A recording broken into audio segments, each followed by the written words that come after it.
Hello there, good to see you. This is KTN Prime. Thank you for joining us. So today, police in Kwale disrupted a rally that had been organized by Mombasa Governor Ali Hassan Joho, of course, alongside his Kilifi counterpart, Amason Kingi. So on KTN Prime tonight, we'll be speaking to the Mombasa Governor and try and figure out what exactly happened on the ground. Why was his rally disrupted? So we'll have that conversation with him. He's live for us in Mombasa. We'll ask all the questions that need to be asked with respect to the disruption of that rally. Also tonight, we'll be talking about an opinion poll. And this opinion poll focused mostly on members of parliament and a good number of them from Nairobi who may not be able to get their seats back in August 8th. Noah Otieno will be having that conversation with us. Noah, what's kind of... At least, Linda, 10 out of the 17 members of parliament within the Nairobi region, according to the new opinion poll, may not make it back to parliament. 10. And also... Now, Jubilee is more popular than NASA in Nairobi, according to the opinion poll, not according to me. Wait, so how many 10 MPs will come back? 10 out of 17. Will not come back. Not so come just back. 7 have a chance. According to the poll. And Jubilee is more popular in Nairobi than NASA. Not me saying. Do you think that is going to change after they give their flag bearer? Just an opinion poll. Clinton lost after the opinion poll said she was winning. Why did I have a feeling you're going to talk about Clinton? Listen, people, you're watching KTN Prime. Thank you for joining us. Noah, you want to take the highlights? Yes, taking you now to the highlights. For the main stories tonight.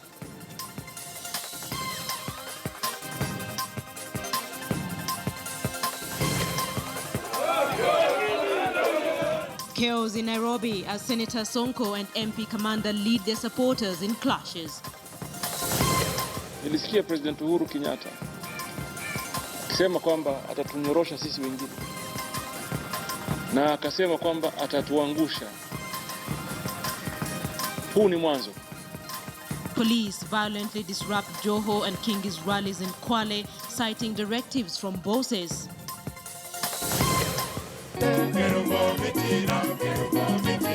The Chief Justice promises fair justice during the April primaries and August polls.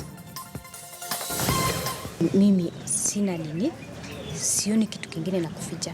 It's long since I heard of such a case. And drama as new mother is cornered trying to sell her baby in Nakuru.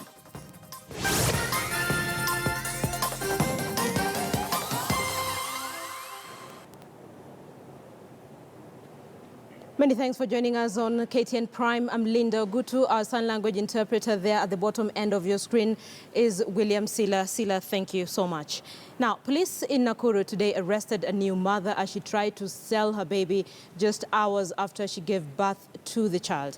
The 29-year-old woman was nabbed in a sting operation organized after she started reaching out to possible buyers during her stay in the labor ward. Her price for the baby was just 80,000 shillings. Almost. Having received the tip-off, we set camp at the Nakuru County Referral Hospital, where the suspect was discharged after giving birth Wednesday evening. The would-be buyer, who works for a children's home in Olkalau, was accompanied by a female police officer who posed as his wife. The trio set for a nearby restaurant adjacent to the health facility. 29-year-old Diana Wanjiko was on the verge of selling her 1-year-old baby with an intention to deceive her husband that the toddler had either died during delivery or was stolen at the hospital.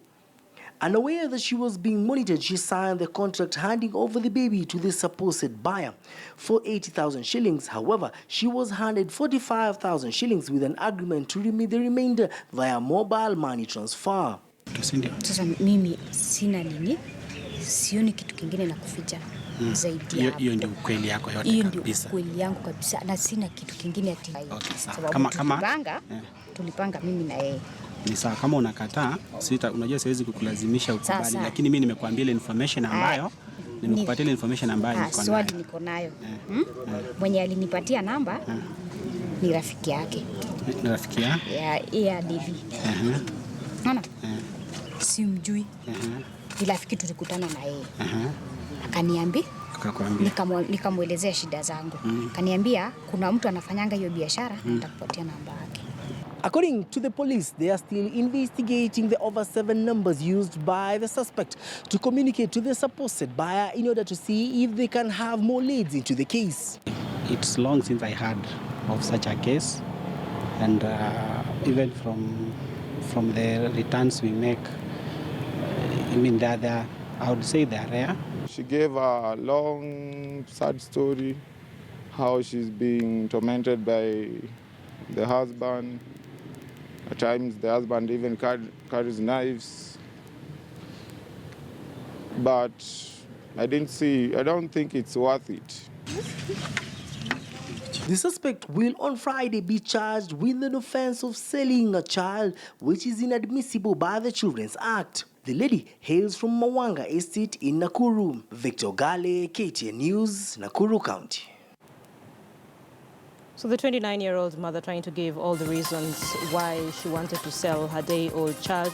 On KTN Prime tonight, we are asking you, do you think there can be any justifiable reason why a married woman would want to sell her baby? What are your thoughts? Having interacted with people around you, do you think there can be any justifiable reason for a married woman to sell her baby? Tweet us at KTN News, at KTN Kenya. You can also tweet my editor at Noah Otieno, who will be in studio with me in a couple of minutes. Let us know what you think.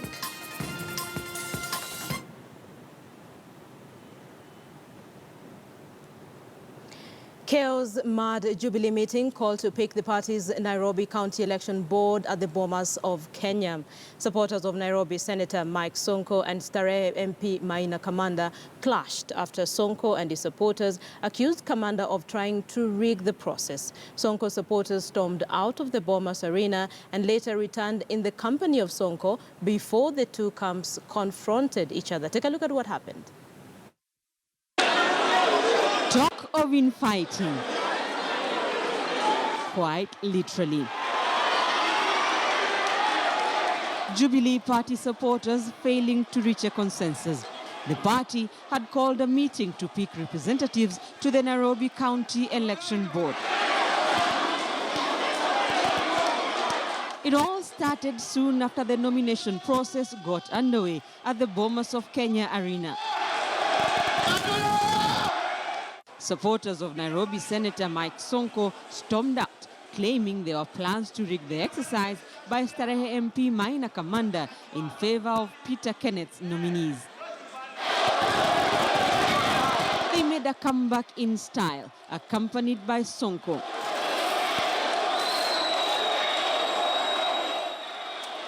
With the process thrown into disarray, the factions took their differences outside.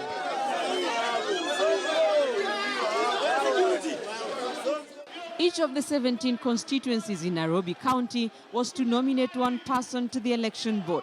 The party ended up with two lists. Then another group came and they said they are team Nairobi, and they also said that the other team was the team Peter Kenneth. So we have ended up with 34 people. Some dismissed the list of 34. We have given our names, and the names are there. They were written. You are who now? Who are you? Who are you? We are the people. Are you an aspirant? No. Are you an aspirant? Later, Mike Sonko and Maina Kamanda had their own summary of the morning's events. Na ni kama tumemaliza. Kama unasikia wamepiga kelele, ni wale wamekuta already kila constituency imeshapeana jina yake. Lakini wao wanataka kufanya uchaguzi ambao hauna msingi wa kidemokrasia. The board is yet to set another date for a repeat exercise, if at all. Rita Tinina, KTN News. Rita Tinina, thank you. Listen, there's an opinion poll that was released today. It focuses on members of parliament, specifically in Nairobi, and the fact that a good number of them will not make it come August 8th to be re-elected. Noah Otieno is in studio with me. Noah, what are we looking at? Well, Linda, it is not just about the members of parliament in the Nairobi region, it's also about the race. I love how you say parliament. Okay. Oh, my dear Linda. Also the governorship race and the race for the Senate docket in Nairobi. Now, this might not be much of a surprise, although this will be for Jubilee members, because this gentleman here is having a lot of problems inside Jubilee, especially with his aspirations for Nairobi governorship. He claims that Jubilee is favoring this Peter gentleman Kenneth. here. But this gentleman is only doing 20% according to the opinion poll released by Infotrack today. So Kidero favorite to win the Nairobi governorship if the elections were held today, according to Infotrack poll. Sonko at 23% and Peter Kenneth at third at 20%. But there are others in this race. Let us see the next. Yeah, I was just about to ask about the rest of the guys. They are there. There's the Bishop, Margaret Wanjiru. This is not exactly 9%. It's 0.9%, less than 1%. This is 0.7%. 0 points. Yes, less than 1%. This is 0.6%, less than 1%. So basically, for the gubernatorial race, you're looking at Sonko, it might be you're looking at a three-horse race, okay. Depending on what happens. But then this gentleman, again, might confuse you, seeing him here after seeing him in the Nairobi race. But this is the race for the Senate. This is especially because most of the people who are polled, the 800 people who are polled by Infotrack, still think of him as the senator for Nairobi. Therefore, people believe he might still be on the ballot for the Senate. But he has stated that he wants to be governor. So yeah, because in the interest of clarity, he has actually made it clear that he wants to be the governor. And that's why you saw what you saw in those in that story by Rita Tinina. Okay. But still, he's here. And if he were to run for the Senate, according to those respondents, they say this is the most favorite to win the Senate race. But if this guy is not in the race, then this gentleman might be the next best candidate. This is Johnson Sakaja, currently nominated MP in Jubilee. Then he's doing 25.9%, quite high compared to the next Aladwa. Candidate Aladwa of ODM. Excuse the typo, by the way, that's George Aladwa. Yes, 9.9% favorite to win, and a distant Mutinda Kavemba at 2.4%. So this is for the Senate race. Let us look at what is happening in the race for woman representative in Nairobi. This lady may not be on the ballot, according to what we know inside Jubilee. This lady has not been talking about running again for the Nairobi woman representative, but those who are polled still see her as the Nairobi woman representative. What she's been doing in the recent weeks is to organize the Team Nairobi for Jubilee. So we don't think she will be on the ballot, but people say that if she were on the ballot, she would be the favorite to win. Very, very high up there at 36.7%, followed by Millicent Omanga, 12.8%, Karen Nyama, 2.6%, Wangui Nganga at 3.0%, and Beatrice Kwamboka at 3.5%. But this is exactly what you are talking about. This is what you are talking about.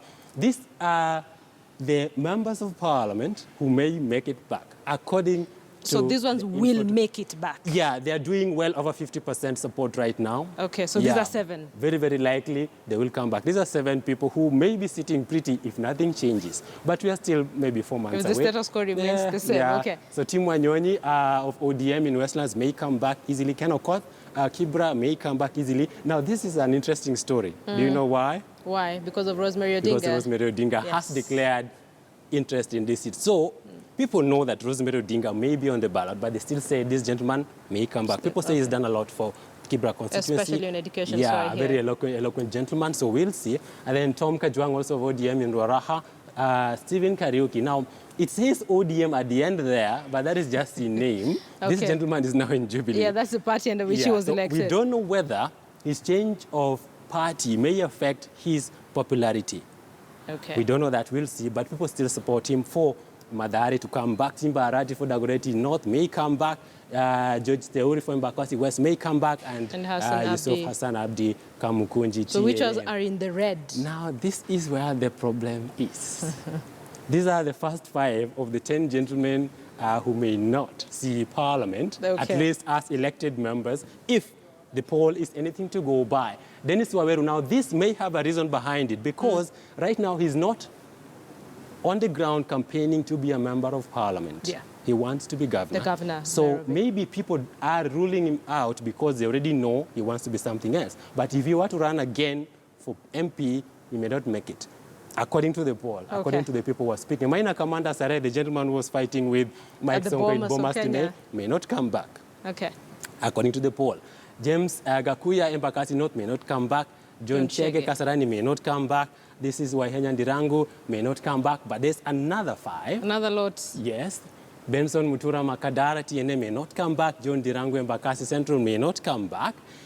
Irshad Ali Sumra. This gentleman fought for years to get to Parliament.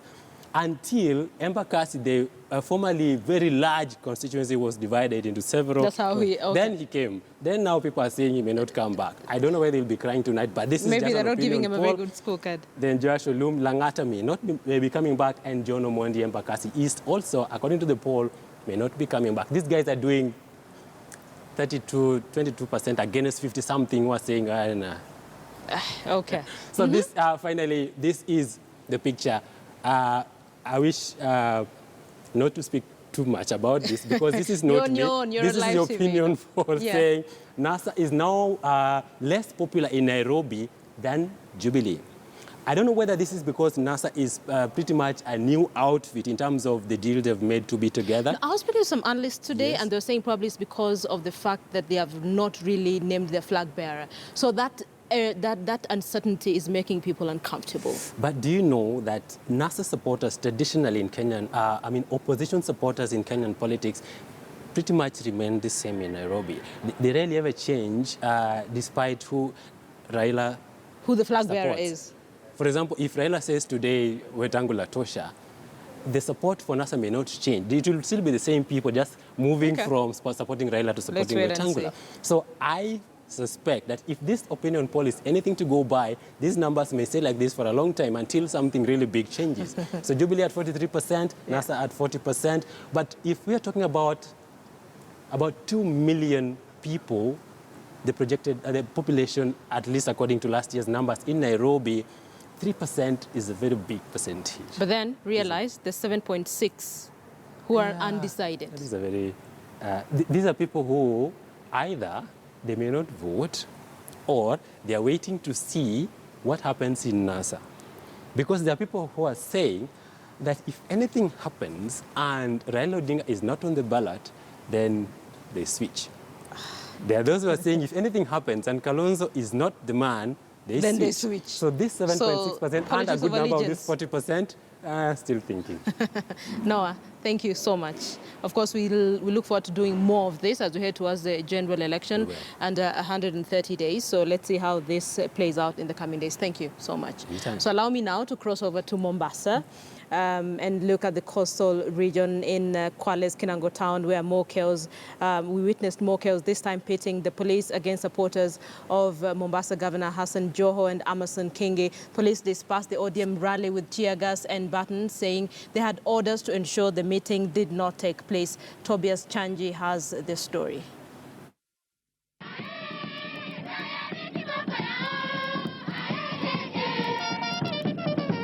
It appears that the name of Ali Hassan Joho is the poison that turned the planned rally into an illegal meeting. The rally, which had been organized by Kinango constituency aspirant Benjamin Tayari, started on well, but when word went round that Joho was going to arrive in the next 15 minutes, police descended on supporters, ordering them to leave immediately. Police led by OCPD Lawrence Charo said that they had orders to ensure the meeting did not proceed.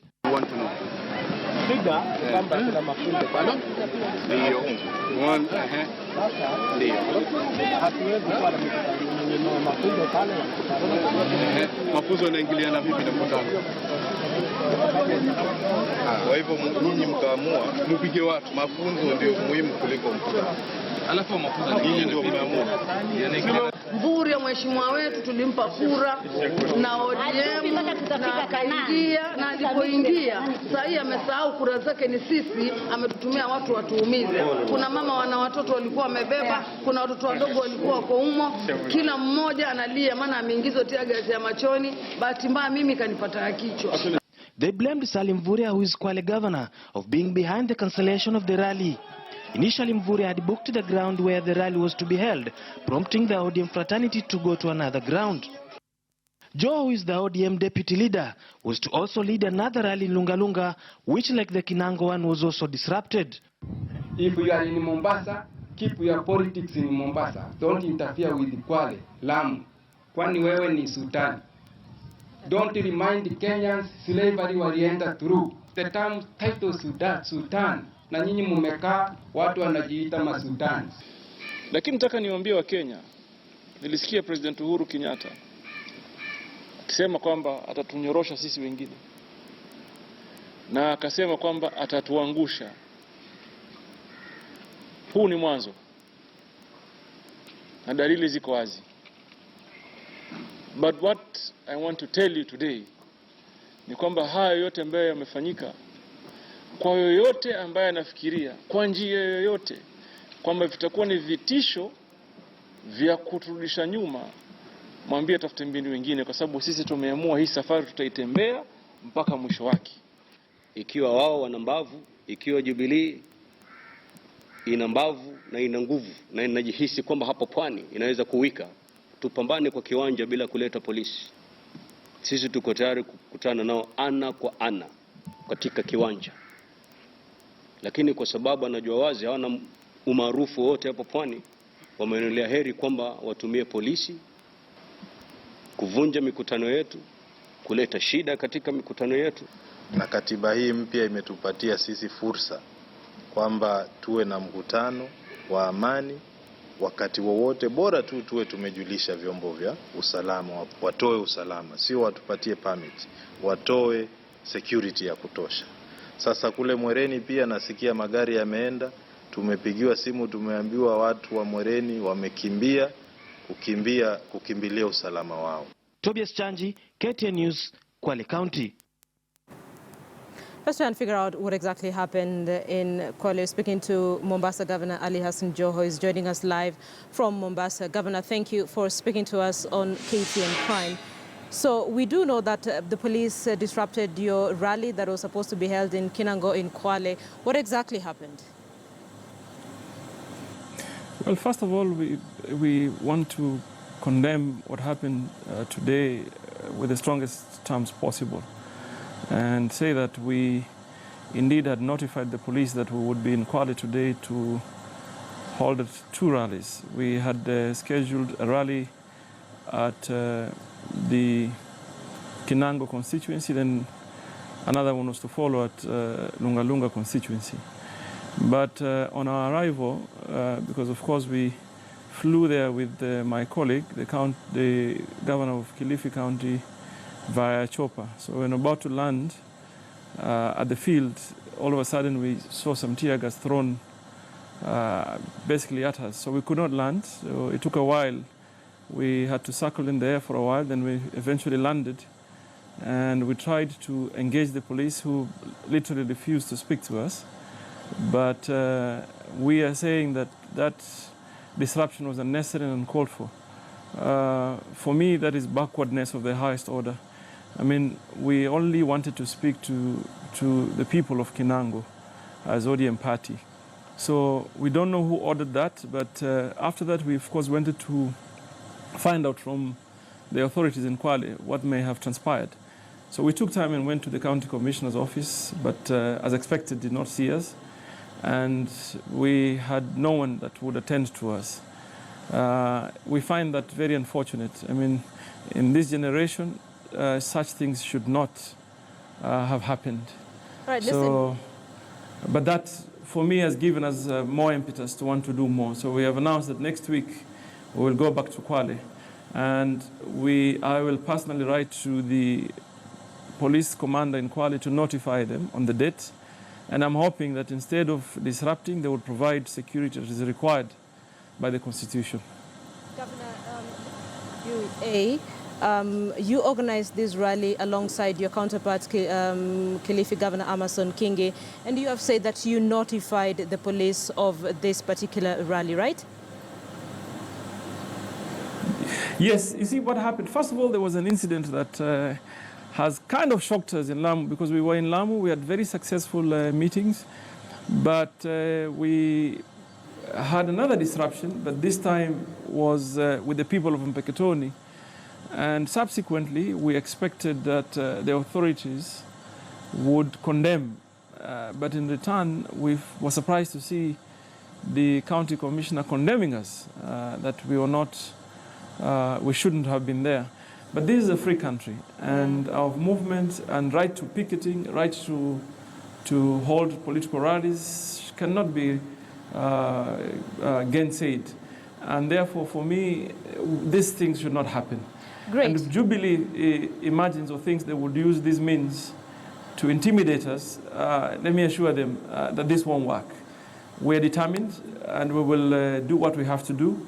We will galvanize our support. We will reach out to as many as possible to our supporters, so that they are informed on what is expected as we run towards the 8th of August Governor? This year for the general election. Governor, it's interesting that you mentioned the fact that the police were notified, because the next logical question that someone would ask to, of course, absolve you from any blame is that if you're able to provide the document of notification that you gave to the police, which I believe must have been given to the OCS and probably stamped, are you able to produce that document to say that you notified the police? Let me tell you, Linda, there's two things that happened. One, the police were notified. Two, the county commander had a meeting with the speaker of Kwale County Assembly to agree on modalities. Because remember, we had 2 rallies.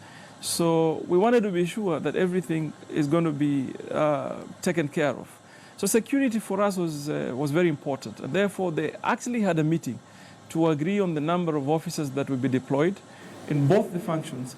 What we don't understand is that in the function that we went to, the first one, that was disrupted, and of course the second one, even before we arrived, we were told the police also chased away the people that had already gathered and were waiting for us. So we will definitely provide you with evidence when called upon on the notifications. But I can tell you there was a meeting between the police commander of the county and the leadership of ODM to agree on the nature of security that is required in both the meetings. So the police were definitely aware. So what reason were you given for the disruption of your rally? Well, let me tell you, they did not talk to us, for one. Two, you heard very well what the president said when he was in Likoni. Now, for me, this is what probably he meant when he said, Governor, tutakunyorosha, Governor, tutakuangusha. We certainly are expecting worse times to come ahead of us, but we are prepared. We know very well Jubilee will do whatever they can. The other day we were informed they have said they will use all the state machinery within their reach to ensure they frustrate our movement, our campaigns, and of course those of ODM and NASA within the region. But that won't help them. My advice to them is that that is backwardness, and it certainly will not help them. They need to rethink on their strategy. They should allow us a space, just like we allow them to do their campaigns freely. And for me, it is important to note that they're using unorthodox means in many areas. They've taken to social media. They've started calling us names. The other day, they had one of my officers, Major Idris, in all sorts of namings. But that won't help them. They need to man up. They need to realize that politics is about people.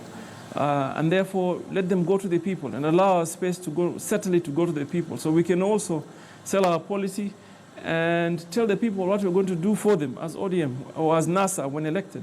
Governor, the county commissioner in Mombasa, that is Nelson Marwa, we've actually just played a clip where he says he's asked you to keep your politics in Mombasa. As you wrap up this interview, what does that mean for you? Well, what does it mean to keep my politics in Mombasa? First of all, he needs to know I am the deputy party leader of ODM. And using which law? The Constitution, Article 4 of the Constitution, is very, very clear. So first of all, Marwa cannot speak with us in that manner. Marwa is supposed to coordinate the president's and the national government's affairs. I call him a desk officer because of such behavior. He should not do that. Who is he to say that we cannot, Hassan Joho, cannot go outside Mombasa to do my politics? Then he may as well stop other people from coming to Mombasa. Why is it that anybody can want to come and is allowed to do politics in Mombasa, and you restrict me to go out of Mombasa? As who? This is a free country. This is my country, and I am going to do whatever it takes to tell Kenyans the truth. All we are doing is to tell Kenyans, to inform Kenyans of the current situation, the status of government, and what wrong the government is doing towards the people of this country. And nobody can stop me. Forget about Marwa telling me that I cannot move to other counties besides Mombasa. Even if President Uhuru Kenyatta announced today that, Governor, you will not be able to move out of Mombasa. Let me assure you, I will move freely, because this is a free country and this is my country. I am as Kenyan as anybody else, and I'm allowed to do what needs to be done in a political process. Ali Hassan Joho, Mombasa Governor, speaking to us live from Mombasa. Governor, thank you for speaking to us on KTN. Of course, he's elaborating what happened when his rally was disrupted today in Kwale. This is a story we'll still focus on. He says he's able to produce the document of notification which he gave the police with respect to the rally. He does not understand why his rally was disrupted. Let's move on now. And the Media Council of Kenya has reacted with shock and anger to the attack by 7 armed administration police officers on standard journalist Isaiah Gwengi in Siaya County. The reporter was beaten for 5 hours inside a dingy police cell in a painful revenge over his investigative articles on human rights abuse by the police. During the ordeal, Gwengi was stripped naked and taunted on why he was fighting the government using a mere pen. Isaiah Gwengi and human rights activist Rogers Ocheng at Usenge police post Thursday morning after they were released by police. It's an ordeal they will never forget. The officers drawn from the Quick Response Police Unit are said to have squeezed Gwengi's private parts to ascertain if he had been circumcised. They kicked him in the stomach and whacked him on the face as he protested. There are stories that I've been doing about them because there have been complaints about harassment, extortion, and even torture, which we have evidences. And this incident is coming barely some 2 months when I reported the matter to Bondo DCIO that my life was in danger. The two were later bundled into a police vehicle and driven to the nearby Usenge police post. But Usenge OCS Mesha Kabuluma, alarmed at the injuries sustained by the two suspects, refused to book them in and insisted that they be first taken for medication. When they brought us here at the police station, they wanted to abandon us here. Then the officer who was on duty told them that no, you can't do this. These people are injured and you have to take them to the hospital. Bondo MP Gideon Ochanda, who stormed the police station to demand for the release of the two, condemned what he termed as attack on innocent Kenyans. Given that there's no clear location in the lake where they could be based, they are based in the mainland. So in my view, this has brought a situation where they are most of the time idle because they are stationed in a place that's slightly off the island.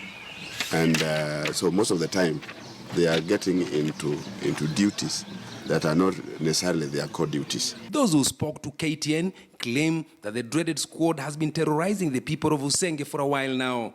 Among its victims is this man who claims to have been shot in the leg.